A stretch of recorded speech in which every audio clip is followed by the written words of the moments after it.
there was somebody picking on her at school. But she didn't really go into much details. I kept asking her questions about it, but it was like she was scared to say something. Indianapolis mother Unique Bridgman's 11-year-old daughter is the victim of social media abuse at Indianapolis Public School 105. And to be picked on to the point where you feel like you have nowhere to go, nowhere to turn, it hurts me. The 13-year-old bully demanded money from various other younger girls at IPS 105 through Facebook messages. The messages included statements about how much money she wanted from some of the girls and even threatened to beat them up if they disagreed with the request. Bridgman says her daughter was scared to go to school and even noticed a change in her behavior.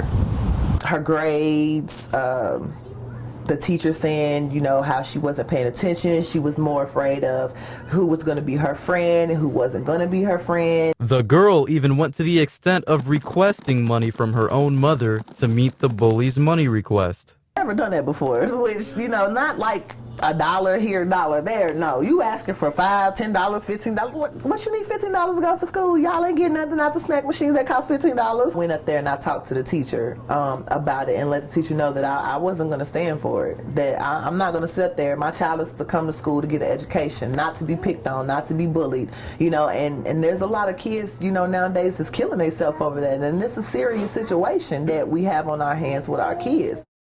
The abuse didn't stop with just Facebook messages.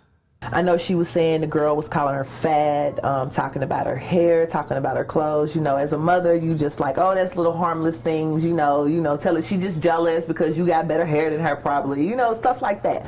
But then when I really noticed that it was really getting to her, you know, I told her, I sat her down and I'm just like, babe, if it's really getting to that point, then you need to tell somebody. You need to talk to your teacher, the principal, somebody. You need to let somebody know if it's getting that bad, if you don't feel comfortable talking to me and daddy.